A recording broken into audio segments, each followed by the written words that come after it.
And now I would like to welcome Senthuran Varatharajah, and he will open this evening with a text that we're very much looking forward to hear.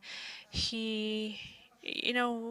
he talked about himself, if I'm being asked where I'm from, I say I come from speechlessness, and I think that is a very important precondition under which we can listen to what he has to say to us. In 2016, he published a book. There has been a lot of reviews about it, and it was very important for us to talk with him about it when it's about, the connection between theory and art and what power art has as a critique. Then he is a very important, a very good example, and we're looking forward to your speech.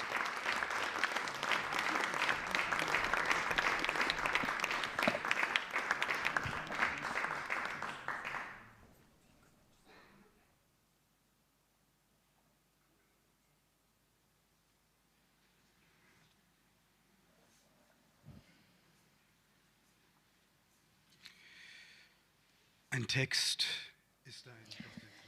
text is a god in ruins, a crashed idea, a falling language.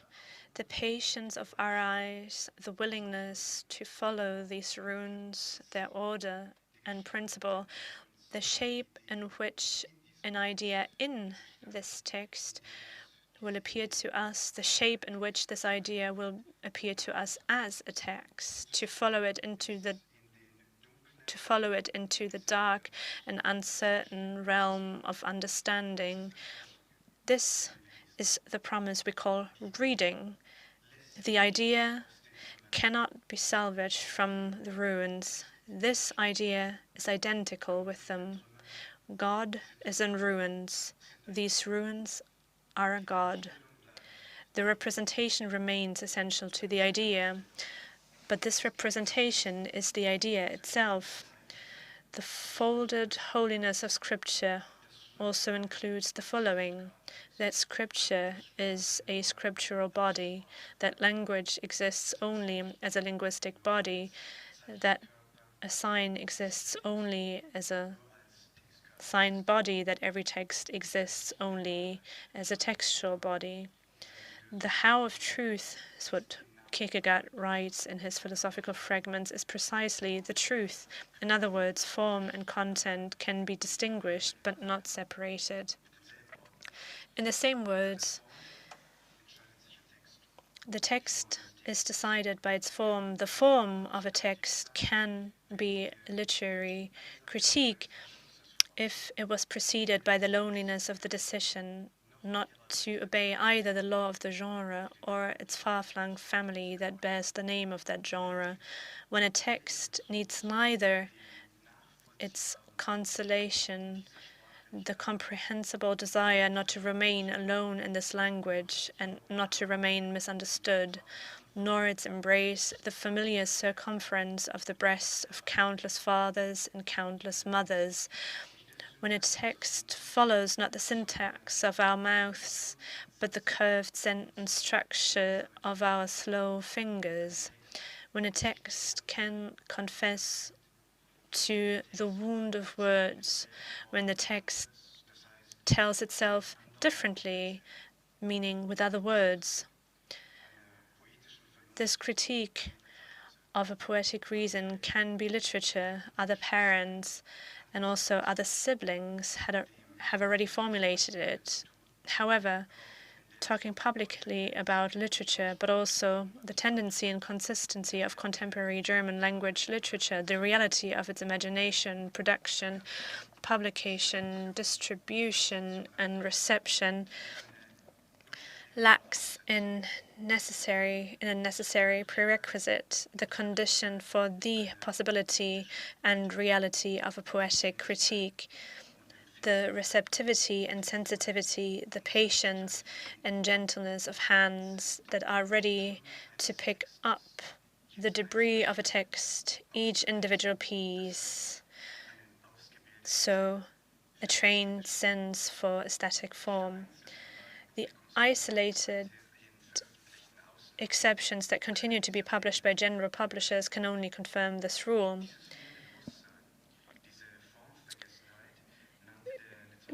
The literary scholar Winfried Menninghaus in 2015 called this lack of awareness, this forgetting of form, contentism, the damaging reduction of a text to its content, to what it says, instead of the unreserved willingness to listen carefully to how a text will have said something to us. An aesthetic experience in the staggering fullness of the central concept remains bound to this. The representation, the form, is essential to the idea, the content. The representation is an idea, just as the idea remains a representation. Every form is a content, just as every content must be a form. A critique of the poetic reason.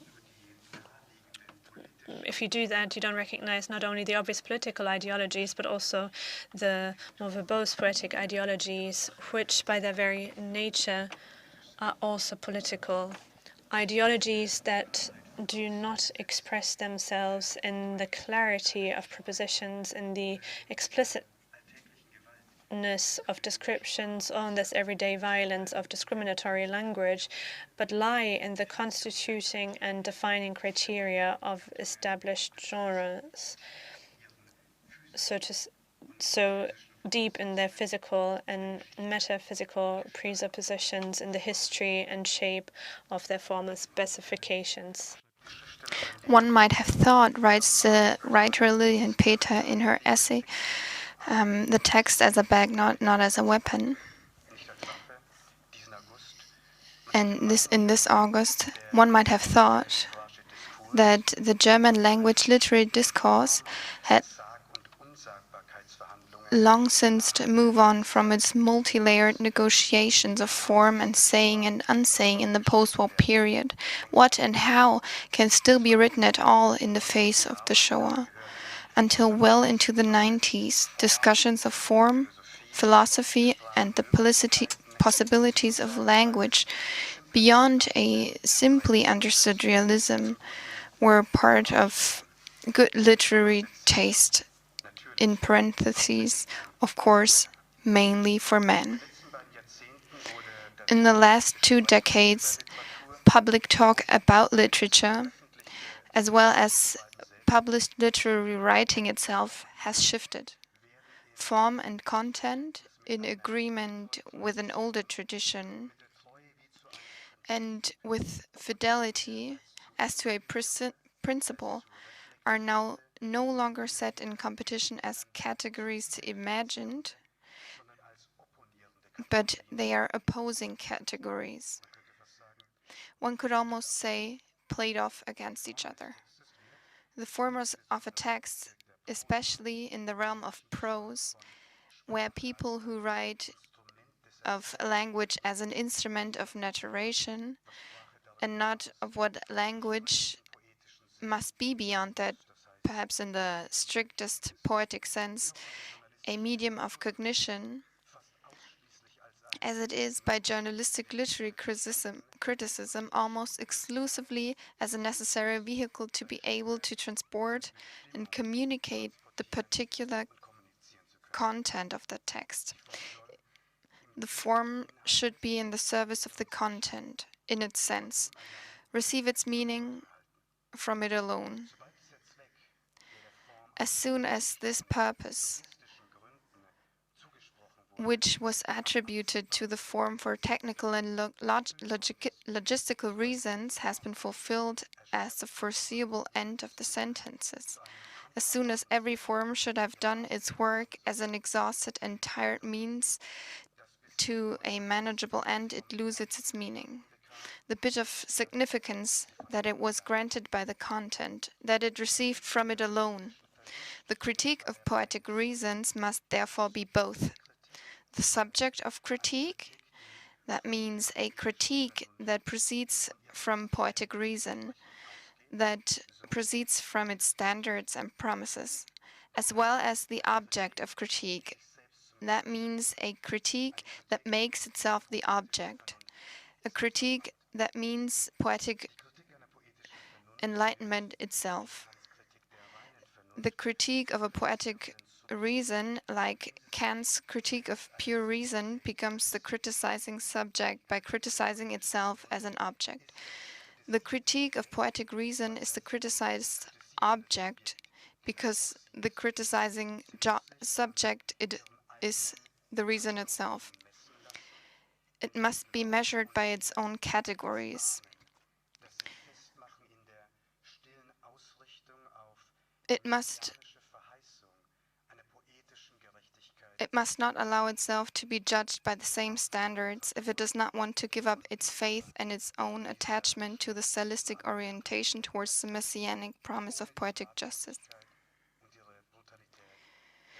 The dream of a literature that tells of ours, of this worst of all possible words, without having to repeat its mercilessness and brutality. This is also why it must not adopt the traditional hierarchical classification of literature, such as the opposition of appearance and reality, of the scared and the profane, of the sensual and the intelligible, of art and nature, or of form and content. These systems of subordination and subjugation. Just like the Latin American liberation theology, which is only committed to one confession, the unconditional confession to the poor and disenfranchised.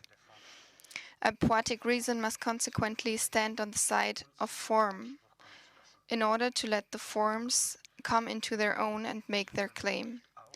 For this reason, poetic reason must also refrain from shaping a text according to the classical arrangement of the arc of tension, which, as the literary scholar Camille Paglia described it, was not only modeled by the dramaturgy of a male orgasm, but in this form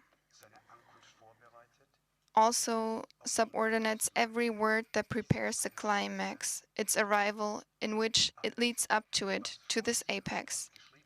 Everything written before this climax is in the service of its solitary place, of this throne. With the vision of another, a just reality, poetic reason must find a form in which every sign in a literary text is of equal importance and can stand on the same line at eye level.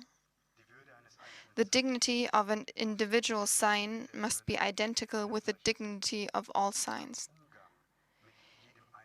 In dealing with each individual sign, all other signs stand and fall. Stands and falls also the text.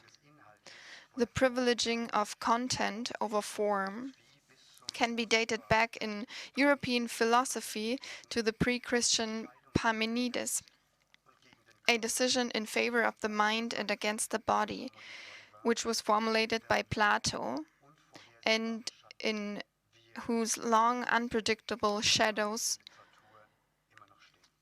we still stand today, and especially in literature. The Parmenidean argument in Platonic philosophy, which has been quoted and paraphrased by the Christian apologists and the Church Fathers, from the Neoplatonists to the philosophy of modern times and beyond, right up to now, is easy to reconstruct. From it speaks a disappointed theory of knowledgement. Because our senses can deceive us, in the matters of truth and knowledge, we cannot rely on the body and its sensual organs, but only on the mind, on the reason alone. In this taking of sides for the inner before the outer, the spiritual before the materialistic for the body, and this decision, in which the intellectualization of the emergence of the division of labor can also be read, just as a preference with an economic tradition, a religious, philosophical, and artistic canon has also been showing since the beginning of time, can be seen.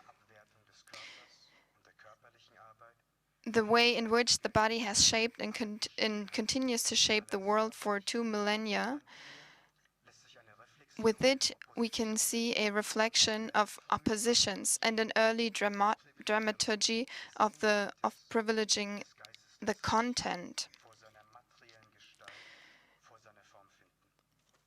of the spirit of the science before its material form, before its form. But there is no spirit without a body, just as there can be no body without a spirit. Vowel characters in Tamil grammar are called uyir eletu,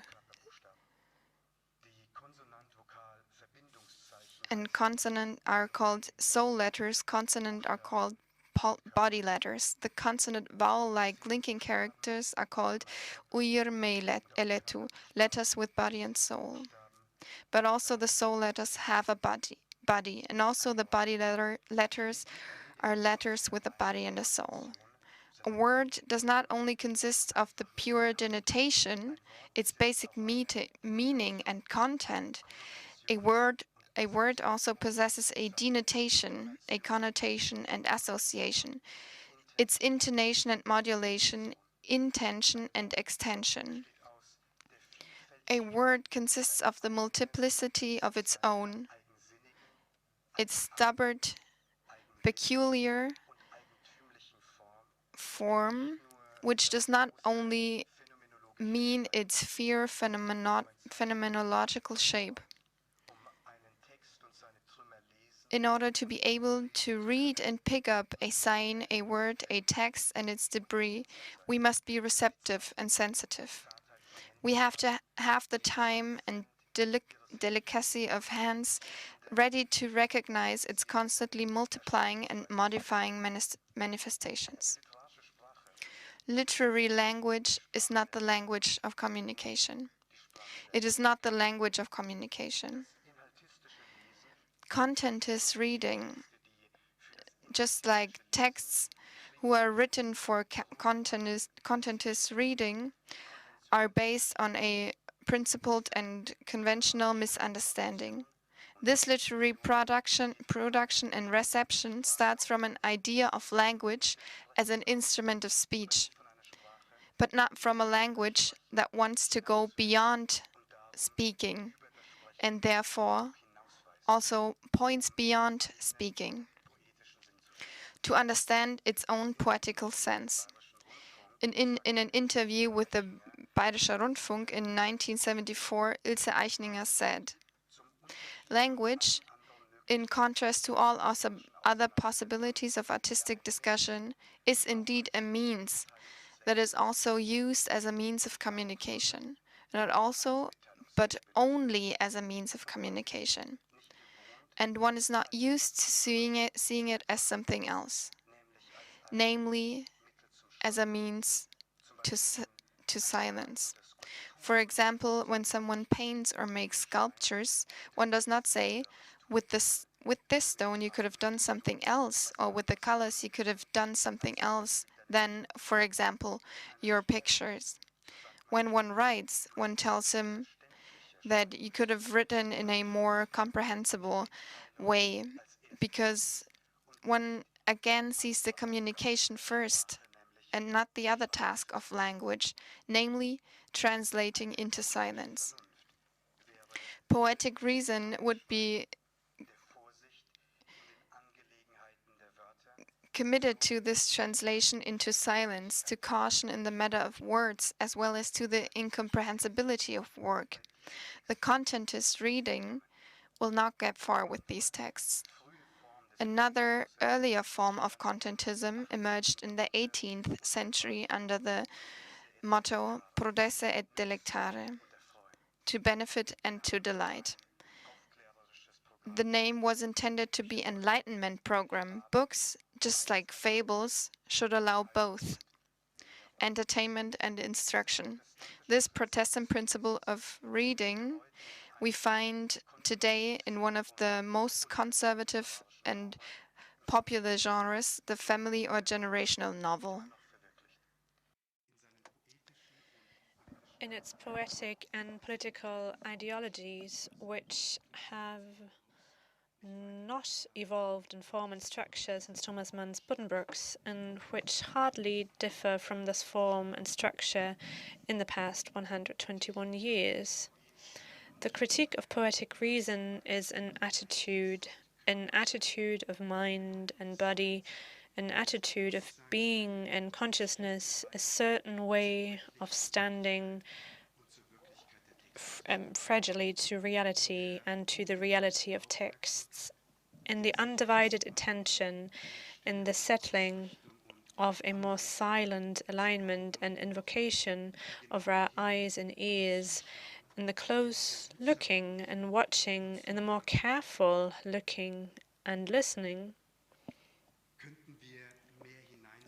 we could look more into and hear more out of it, to recognize forms within forms, ethical forms within aesthetic forms, just as poetic and political ideologies are recognized in literary ideas in their structural and material preconditions. In its form, the family novel is an anti-human ideology based on a Hegelian philosophy of history, on its silence and concealment. Over the course of the calendars and across generations, the family novel tells in several chapters of the fall and decay of a family. Down to the folds of the smallest details, it describes life and sentiment, the thoughts and experiences of individual family members in order to actually tell something else. The historical and socio-political circumstances of a time, a place, a nation. In the philosophy of history, Hegel distinguishes between world historical individuals in which the spirit of time materializes and who, without their own knowledge, whether they want it or not, that is, the cunning of reason, contribute their part to the final purpose of the world, to the progress of this reality, to the full name of freedom. The other people, however, who are not involved in the teleological promise of a successive realization of the whole idea of freedom, who are not involved in the realization of its possibility, are, on the other hand, only lazy existence, specimens of their era, interchangeable and without significance for an assumed greater context and meaning. Precisely because the family novel tells the story of a family through the individual destinies of selected family members, but other things, wars, bankruptcy, intrigues, discursive socio-political and historical contexts are actually fought and negotiated on their backs. Each individual person in the family novel appears only as a random and always available representative of a larger and more important problem. One could say, as an example of the history in which that person was placed. The particular is mobilized in the name of the universal. The individual is subordinated to the general according to Plato's ontological hierarchy. Precisely because of this formal construction and constitution, the family novel still corresponds to the principle and the idea of prodesse et deletare, of use and pleasure, of teaching and entertaining. After reading a family novel, the people who have read it know the history of the Hansatian burgeoisie between 1835 and 1877, because this is the real history of the Buddenbrooks, because a family novel in its form has until today only been thought of as a social novel. The aesthetic experience, however, is fundamentally different from the transmission of information from a regional geography or history book. Poetic reason as a rigorous exploration of the imaginative, articulate, descriptive, and reflexive potential of our language, in which existential experiences can become visible and comprehensible with poetic means as a form of cognition, must stand on the other side of every story. Where poetry and politics, where aesthetics and ethics intersect, when in literary forms, other forms of domination and gestures of violence can be recognized, when in the arc of tension a masculine eroticism is perceived, which again organizes itself as a logic of subjugation, when in the family novel the crimes of each individual human being who will only have become a reflex of his time and his history can be felt, poetic reason appears as what it is, as a body and as an attitude of body and mind, of critique, as a mode of critical reflection on language and form. Journalistic reception and literary criticism are also almost exclusively content-based. We could say that form is also forgotten in this case. Like the family novel, it also subordinates literary text to time, to the interpretation of our so-called present.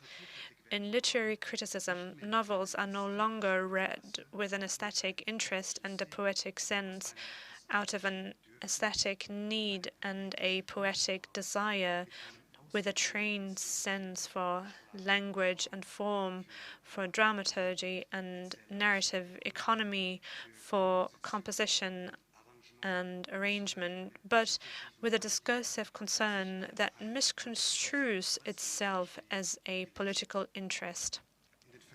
In the feuilletons, texts are naively questioned as to what they can tell us about our present, as if this were an aesthetic criterion by which an artistic text can be measured and recognized. For journalistic literary criticism, literature has become a secondary event, a mere commentary on our times, rather than an event in and of itself. A commentary that allows them to carry on the journalistic business of the day, the literal obligation to the day. Literary texts must be secondary. The feuilleton, the arts and culture section, is a continuation of the politics section. Every literary text is examined to see whether this text can be the book of the hour or the voice of a generation. Literary texts are measured by extra literary categories such as political explosiveness and relevance to the discourse. And again, we see that the what dominates the how. It is not the work on form and language that is examined, and not whether a literary text can live up to the claims that it formulates itself, not whether a literary text keeps this self-formulated promise, but whether and how a text reacts to political events, how and whether a text can be a political book and can articulate contemporary discourses or can be integrated into them. In the novel Tausend Serpentinen Angst, the debut of the Black theatre author Olivia Wenzel, the Süddeutsche Zeitung wrote in 2020, by bundling or mainstreaming the discourse of identity politics in a single character, the novel is able to discuss all the key problems: the overly generous concept of violence, the educational dilemma, the eternal conflict with the concept of class. And this review gives itself away. The reviewer has betrayed him or herself in the reading. As early as 1959, the US writer Flannery O'Connor wrote in her essay The Aim of Fiction of precisely this fundamental misunderstanding of a reading that seeks the existential shock of aesthetic experience and of an information-based reading, of a reading that is willing to follow a text and its ruins into the intricate realms of understanding, and of a reading that is interested in facts and summaries, of a reading that multiplies meaning and significance, and of one that reduces the text to its content or an assumed time.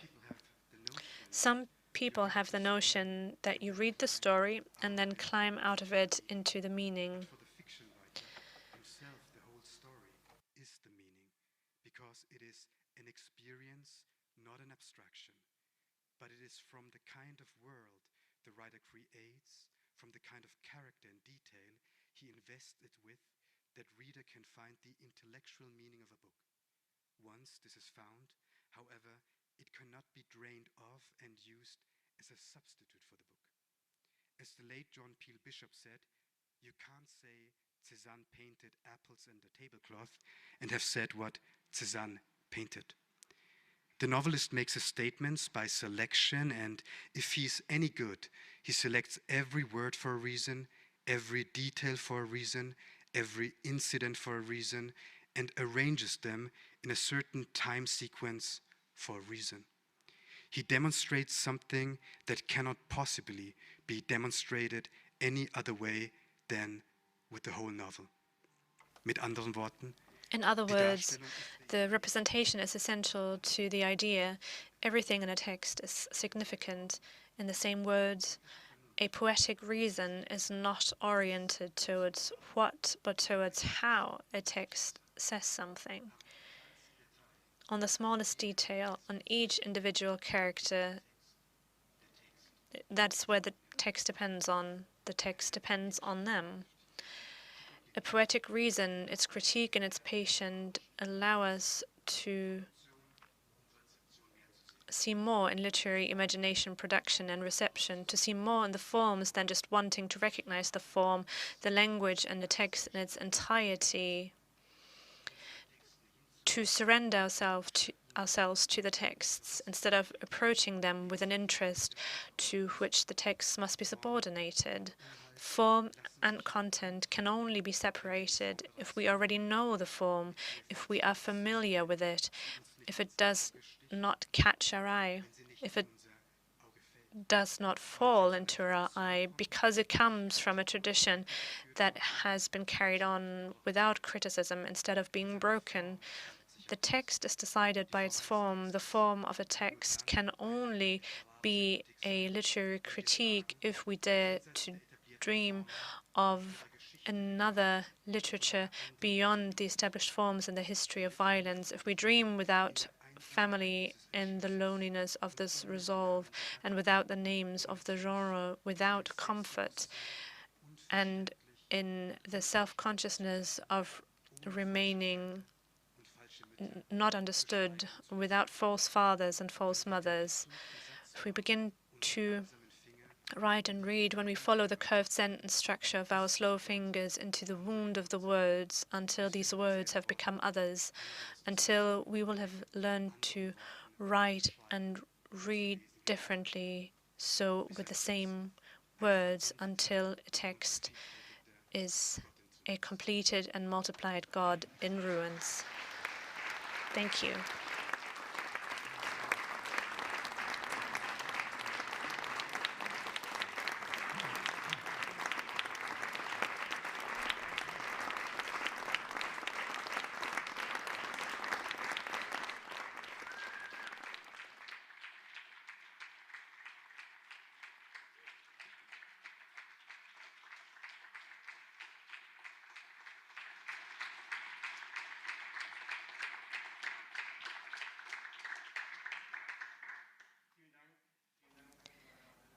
Thank you very much, Senthuran Varatharajah. Unfortunately, the speaker isn't using his microphone, so I can't hear him very well. So what you said is giving us a lot of food for thought, and you asked us to find connections, to connect the runes, to create perspectives and relationships and connections to allow that alive and a discourse and society can be filled with sense in all areas, and that might be the biggest task currently. Senthuran Varatharajah is now ready to take questions if you have any.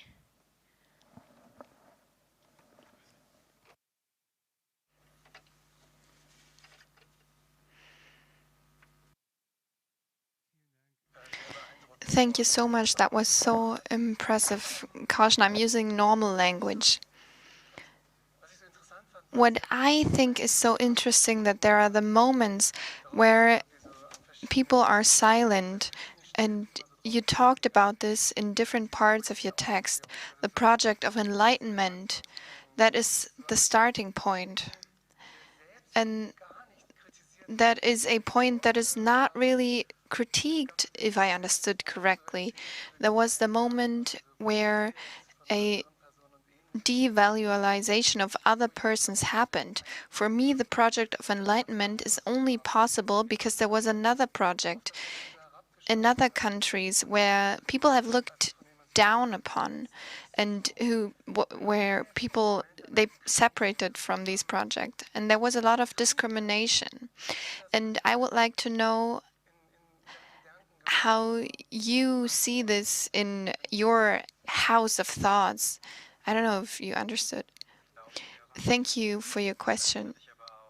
I'm a friend of enlightenment, but I also know about the colonization and the patriarchy that are linked to enlightenment and the philosophy and anthropology of Kant. But the challenge here is not to use the language of politics here, but also to say these things, not in the buzzwords that we see in the hashtags on Twitter and Instagram that have their right and meaning in politics. But I think there are differences. In politics, we have to find our voice. We have to be loud. So we, as well as the quote of Ilse Eichinger said, something else is meant here, to lose your voice and to be able to write without your voice, and and this is a challenge that I find myself faced with. And authors in Germany are often reduced to politics. And here it was important for me to talk about racism, classism, and these things. But I have a trust into form, that you don't have to say everything, but that the procedure legitimates itself. That's why we use quotations. I see myself as a queer feminist author, and I see another work of art, and I try to understand these voices as different references. And I think I don't have to say this again, because the form and also the direction and the discretion and the intention of this text are understandable in a different way. I hope that I responded to your question.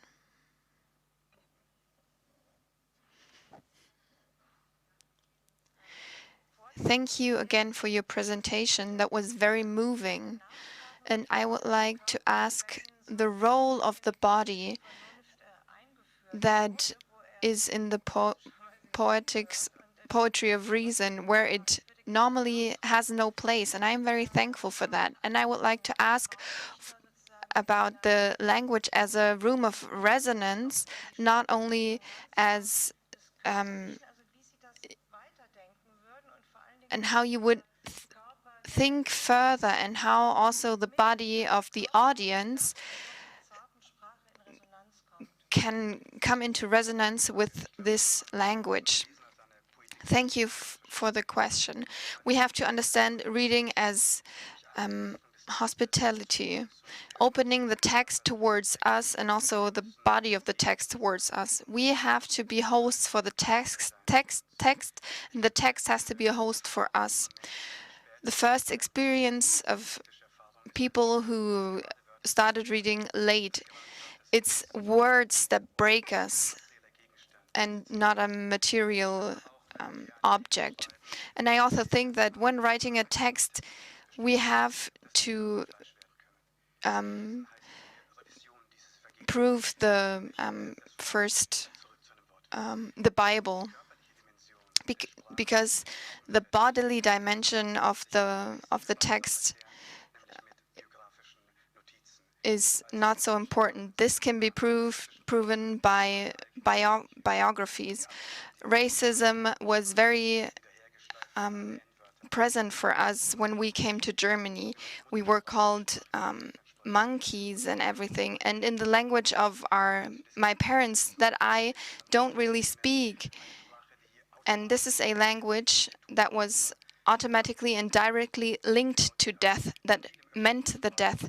To be able to talk Tamil in the public space means that people are killed and women are burned alive. The bodily experience of language is present in the literary sensitivity of my literary experiences. And you can trace this back into its details. Those who made these genocides used language in the year 1983 when the pogroms started.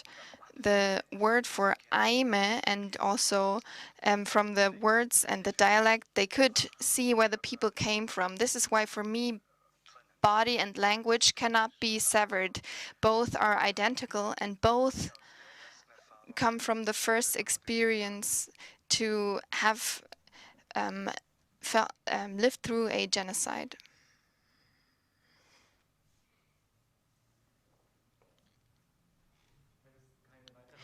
If there are no further questions, Angela, we will proceed with a break. Thank you so much, Senthuran Varatharajah.